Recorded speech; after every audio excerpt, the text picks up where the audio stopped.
குருவே போற்றி ஒளியும் ஒலியும் எனக்குள் காட்டி உணர்த்திய குருவே போற்றி. ரொம்ப சந்தோஷம். இவர் இந்த அம்மா இவர் விஓவாக இருக்கிறார், திருவள்ளூர் விஓவாக இருக்கார். இந்த அம்மா மனைவியாக இருக்கிறாங்க. இவங்க 2 பேர் தான் எனக்கு அடுத்தபடியாக ஆசிரமத்தை மெயின்டைன் பண்ண போகிற குருமார்கள். லேடிஸுக்கெல்லாம் அந்தம்மா உபதேசம் கொடுக்குறாங்க, ஜென்ஸுக்கெல்லாம் இவர் உபதேசம் கொடுக்குறாரு. இன்னொரு கேள்வி ஐயா, சொல்லுப்பா. இப்போது அடையாளமற்ற பொருளை அடையிறதுக்கு இந்த உடல் ரொம்ப முக்கியமாக படுது. ஆமாம், உடல் முக்கியம். உடல் இல்லைன்னா உயிர் நிற்காது. உயிர் நிற்கல, உயிரும் உடலும் இருந்தாலும் அடையாளமற்ற பொருள் நீ அடைய முடியும். இந்த உடல் நமக்கு இப்போ பெறதுக்கு காரணம் நம்ம தாய் தந்தை மூலமாக இந்த உடல் கிடைச்சது. சரி, அப்போது இந்த உடலில் வந்து எந்தெந்த விதத்துலலாம் பயன்படுத்த முடியுங்கிறது, இந்த உடலினுடைய பயன் முழுமையாக அடையிறது எப்படி ஐயா? நீ உன் தாய் தப்பனை மறக்கணும், உன் பொண்டாட்டியை மறக்கணும், உன் பிள்ளையை மறக்கணும். எப்போ மறக்கிறியோ அப்போ நிஜமாக அடைஞ்சிடுவேன். மறக்கணுங்கிறதுக்கு நம்ம அவங்களுக்கு தேவையெல்லாம் பூர்த்தி பண்ணாதான். நீ ஏன் நினைக்கிற? நீ தான் மறக்கணும்னுட்டு பிறகு அவங்க இருந்தான்னா இல்லைன்னா என்ன? அப்போ நீ பூர்த்தி பண்ணணும்னா உனக்கு இதில் ஆசை இல்லை, அதை முடிக்கணும். அதை முடிக்கிறதுக்குள்ளே உன் ஆயில் இருக்காது இல்லையா? இதுக்கு ஒரு எக்ஸாம்பிள் சொல்கிறேன். பாண்டு ஒருத்தனை இட்டுன்னு வந்த மாதிரி என்கிட்ட ஆசிரமத்துக்கு உபதேசம் வாங்கிறதுக்கு. உபதேசம்லாம் வாங்கி செய்துக்கினே இருந்தான். திடீர்னு வேலாயுதங்கிட்ட போய் சேர்ந்தான். வேலாயுதம் என்ன, அவன் எங்கே வேலை சேர்ந்ததம்மா? யூகோ பேங்க்கில் வேலை செய்தான். சிண்டிகேட் பேங்க்கில் கொத்தல்சோடி அண்டக்குது கோயம்பேடு. அந்த சிண்டிகேட் பேங்க்கில் வேலை செய்கிறான். சொந்த வீடு உரகடம். 2 கடை கட்டி சம்சாரம் வியாபாரம் பண்ணுது. நல்லா வாழலாம்ல. அவனுக்கு அது இல்லை ஆசை, அது பத்தாது. அண்ணா நகரில் பல பில்டிங்கில் வியாபாரம் பண்ணி பல கோடி அதிபதி ஆகணும்னு போய் பிச்சை எடுத்து கட்சியில் சோறில் அதை பார்த்துருந்தா பாண்டு போய் சோறு வாங்கி கொடுத்துக்கிட்டுன்னு வந்தான் என்கிட்ட. அவன் வந்தான், உபதேசம் கொடுத்த உபதேசம் செய்தான். வேலாயுதங்கிட்ட போய் சேர்ந்தவொடனே வேலாயுதம் சொல்லிக்கிறா, முதல்ல பொருளை தேடு, அப்புறம் அருள் தேடலாம் அப்படின்னு நிற்கிறான்.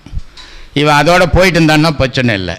நேராக என்கிட்ட வந்தான். சாமி, நான் இப்போ பொருள் தேட போகிறேன், அப்புறமா அருள் தேடுறேன்னா. நான் சொன்னேன், ரொம்ப சந்தோஷம்பா, இப்போ பொருள் தேடு, அருள் தேடும்போது நீ இருக்க மாட்டே அப்படின்னு. இல்லையா வச்சிட்டார். குழந்தை பிறந்த உடனே குழந்தைக்கு தேவையானது தாய்ப்பால், அதுவும் ஏற்கனவே ஆல்ரெடி இருக்கு. அப்போது அப்பா அம்மா கிடைச்சாச்சு, அந்த குழந்தைக்கு அந்த பூமி கிடைச்சிது, இருக்கிறதுக்கு பூமி. அதுக்கப்புறம் அதுக்கான உணவு கிடைச்சாச்சு. அதுக்கப்புறம் அந்த குழந்தை வளரப்போகுது, சாப்பிட போகுது. வளர்ந்ததுக்கப்புறம் அதுக்கு ஆசிரியர் படிக்கணும். அந்த குழந்தை விளையாடுறதுக்கு பக்கத்தில் 4 குழந்தைங்க, அதையும் கொண்டு வந்து வச்சுருப்பார் இறைவன். அதுக்கப்புறம் அந்த குழந்தை படிக்கணும். படிக்கிறதுக்கு வாத்தியார் ஆல்ரெடி இருக்கிறாரு, கொண்டாந்து இங்கே வச்சுட்டாங்க. வாத்தியார் இருப்பார். நல்லா வளர்ந்துட்டான் பையன். அவனுக்குன்னு ஒரு கம்பெனி இருக்கும் வேலைக்கு போகிறதுக்கு. அவனுக்குன்னு ஒரு ஓனர் இருப்பார், நல்லா சம்பாதிக்கிறான். அவனுக்குன்னு ஒரு பொண்ணு இருக்கும் ரெடியாக கல்யாணம் பண்ணுறதுக்கு. இதெல்லாம் அன்றைக்கி வந்தது கிடையாது. அவன் பிறக்கிறதுக்கு முன்னாடி எல்லாத்தையும் செட்டிங் எல்லாம் வச்சு அனுப்பிச்சி விட்டுறாரு. எல்லாத்தையும் வச்சுட்டு தான் உன்னை அனுப்புவாரே தவிர, உன்னை அனுப்பிச்சிட்டு என்னப்பா என்ன இங்கே அனுப்பிச்சிட்டா, எனக்கு இது இல்லை அது இல்லை, நீ போய் அவரை தேடின்னு போய் கேட்க முடியாது. கேட்பியா? உனக்கு தேவையான அவர்கிட்ட தேடி தேடி போய் கேட்க முடியுமா? உனக்கு தேவையான அத்தனையும் இங்கே வச்சுட்டு நீ போப்பான்னு உன்னை அனுப்பிச்சிட்டாரு. நீ அதை வச்சு இங்கே வாழ்ந்துட்டு திரும்ப அவர்கிட்ட போயிடணும். இதுதான் பிறவி சுழற்சி. ஓகே, நன்றி. நன்றி. தூக்கமும் ஏன் வருது? பசியும் தூக்கமும் இல்லைன்னா நீ வாழ வேண்டியதே இல்லையாப்பா. இங்கே பசி இல்லைன்னா யாரா வேலைக்கு போவாங்களா? போக மாட்டாங்க. யாரும் எந்த வேலையும் செய்யணும். அந்த வயிறு ஒன்றே ஒன்று கொடுத்துட்டு இறைவன் நம்மளை படுத்துகிற பாடு இருக்க கொஞ்சம் நெஞ்சம் கிடையாது. ஔவையார் அதை அழகாக ஒரு பாடலில் சொல்லுவாங்க, ஒரு நாள் உணவை ஒழி என்றால் ஒழியாய். சோறு இல்லைப்பா, ஒரு நாளைக்கு பொறுத்துக்கன்னா பொறுத்துக்க மாட்டேன். நான் இன்னைக்கு கல்யாணத்துக்கு வந்துக்கிறேன். செம்ம, ஒரு பக்கம் பிரியாணி, ஒரு பக்கம் சாதா சாப்பாடு, பொழந்து கட்டலாம். 65, 75, 85 எல்லா 5ம் கிடைக்குது, போட்டுக்கலாம். அதெல்லாம் இல்லையாம்மா? எனக்கு தெரியாதும்மா. அது ஏதோ சொல்கிறாங்க, அதெல்லாம் இருக்கான்னு. அதெல்லாம் இருக்கு. ஒரு நாள் உணவை ஒழி என்றால் ஒழியாய். கல்யாணத்துக்கு போயிருக்கிறேன், எத்தனை நாளைக்கு வேணால் சாப்பிட்டுக்கலாம் இல்லையா? ஆனால் 2 நாளைக்கு 7 என்றால் 7ஆய். 2 நாளைக்கா போட்டு வச்சுக்கப்பா உள்ள, என்னை தொந்தரவு பண்ணாத, அள்ளி போடு, யாரும் கேட்க மாட்டாங்க அப்படின்னு சொல்கிறேன். அதையும் ஒத்துக்க மாட்டேங்குது இந்த வயிறு. அப்போ என்ன ஆயிடுச்சுன்னா, ஒரு நாள் உணவை ஒழி என்றால் ஒழியா, 2 நாளைக்கு 7 என்றால் 7ஆய், ஒரு நாளும் என் நோவு அறியா இடும்பை கூர் என் வயிறே உன்னோடு வாழ்தல் அரிதுன்னு ஔவையார் சொல்கிறாங்க. உன் கூட வாழவே முடியலப்பா என்னால். ஏன்னா அவ்வளோ வறுமைப்பட்டவங்க, அவங்க பசி அவங்கள அப்படி வதைச்சிருக்குது, அவ்வளோ வறுமையில் வாழ்ந்தவங்க. அப்போது இந்த பசின்ற இந்த வயிறுன்ற ஒன்று இல்லைன்னா இந்த பாட்டு வந்திருக்குமா? ஔவையார் வந்திருப்பாங்களா? இங்கே பசின்ற ஒன்று இல்லைன்னா உலக இயக்கமே இருக்காதுப்பா, இயக்கம் இருக்காது. அதனால பசியை வச்சான், மைதுனம்ன்ற மயக்கத்தை வச்சான். இதெல்லாம் இருந்தால் தான். வேற என்ன கேட்டால் பசி, தூக்கம் இல்லைன்னா நீ மென்டல் மாதிரி ஆகிடும். தூங்காதவங்கெல்லாம் பார்த்தா தூக்கம் இல்லைனாலே மனம் தடுமாற ஆரம்பிச்சிடும். எல்லா கண்டதே காட்சி கொண்டதே கோலம்னு அப்படி போயிடும், தடுமாற்றத்தில் போயிடும். அதனால இறைவன் எல்லாத்தையும் வகுத்து வச்சான். எப்படி வகுத்தான் அப்படின்னா, 8 மணி நேரம் தூக்கம், 8 மணி நேரம் உழைப்பு, 8 மணி நேரம் ஓய்வு. ஆக 24 மணி நேரம் ஒரு நாளைக்குன்னு ஒதுக்கிட்டான். அது ஒரு நாள் கணக்கு பண்ணி ஒதுக்கி கொடுத்துட்டான். இந்த ஒரு நாளில் நீ எப்பெல்லாம் சாப்பிட்ணும், ஏன்னா எப்பெல்லாம் பசிக்கும் அதையும் இறைவன் தான் ஒதுக்கி கொடுத்தான். உனக்கு தெரியாது பசின்னா என்ன, உனக்கு தெரியுமா? இறைவன் ஒதுக்கி அதை உள்ளே வச்சதால தான். அதாவது ஏன் பசிக்குதுன்னு கேட்டிங்க இல்லையா? ஏன் பசிக்குதுன்னு, பசி தூக்கமாக ஏன் வருது? நமக்குள்ள ஒரு அக்னி வச்சுருக்காங்க. இந்த அக்னிக்கு பேர் உத்ராக்னி. உத்ராக்னின்றது உதிரம், அதான் நெருப்பு. அந்த உதிரம் மாதிரி இருக்கக்கூடிய நெருப்பு எப்பவும் உள்ளே எரிஞ்சிக்கிட்டே இருக்கும். கரெக்டாக மணி 1 வரைக்கும் தாக்கு பிடிக்கலாம்.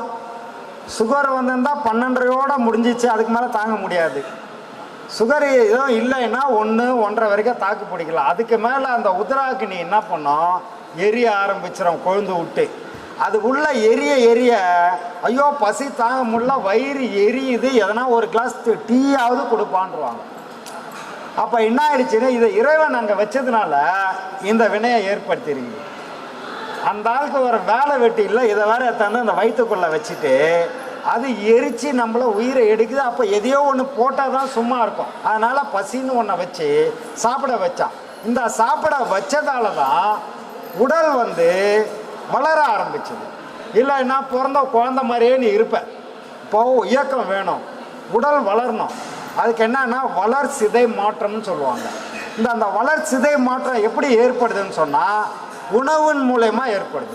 உணவு உள்ளே போனாதான் வளர்ச்சி வரும். வளர்ச்சி வந்தாதான் நீ அடுத்த பருவத்துக்கு வந்துக்கிட்டே இருப்ப. குழந்தை பருவத்திலேருந்து அதுக்கப்புறம் வளர்ந்த பருவம் போய் அதுக்கப்புறம் வாலிப பருவம், அதுக்கப்புறம் கிழப்பருவம். இந்த பருவங்கள்லாம் எப்படி வரும்னா உணவின் மூலயமா தான் உனக்கு வரும். அதனால் பசின்னு ஒன்றை வச்சு உணவுன்னு கொடுத்து, இந்த உணவு வயிறார நிறைய சாப்பிட்ட உடனே உண்ட மயக்கம் தொண்டனுக்கு உண்டுன்ற மாதிரி தூக்கத்தையும் கொடுத்து, தூக்கத்தில் மைதுனம்னு ஒன்றை கொடுத்தான். என்ன அதுன்னா மயக்கம், அதையும் கொடுத்தான். அது ஏன் கொடுத்தான்னா, அந்த உணவு சாப்பிட்டதுக்கப்புறம் அந்த உணவு 7 வகையான தாதுக்களாக பிரித்து அனுப்புது இந்த உடல். அந்த 7 வகையான தாதுக்கள் உடலில் இருக்கிறப்போ சித்ரா பௌர்ணமி மே 1, மே 31 ஒரு பௌர்ணமி வருது. அதையும் நம்ம செய்ய போகிறோம். நல்லா கிராண்டாக இதே மாதிரியே பண்ணிடுவோம். இதுக்கு இடையில ஐயாது குரு பூஜை மே 17 கிராண்டாக பண்ண வேண்டிய சூழ்நிலை. இதை ஏன் சொல்கிறேன், அழுத்தி சொல்கிறேன், உங்களுக்கே புரிஞ்சிருக்கோம். ஏதாவது செய்யணும்னா, விருப்பம் இருந்து ஏதாவது செய்யணும்னா, நம்ம ஆக்சிஸ் பேங்க் அக்கௌண்ட் இருக்கு, இங்கே QR கோடு இருக்கு, அதில் உங்களால் முடிஞ்சதை நீங்கள் செய்யலாம். அன்பே சிவம் மனமே குரு என்றுணர்த்திய குருவே போற்றி. சத்தும் சித்தும் எதுவென்று உணர்த்திய குருவே போற்றி. எனக்குள் இறைவனை உணர வைத்த குருவே போற்றி. நித்திய ஆனந்தமான நித்யானந்த குருவே போற்றி. குரு பிரம்மஸ்ரீ நித்யானந்தரே போற்றி போற்றி. ஆகாமியத்தை உணர வைத்த குருவே போற்றி. இன்ப துன்பம் நாட்டம் எதுவென்று உணர்த்திய குருவே போற்றி. ஈசனை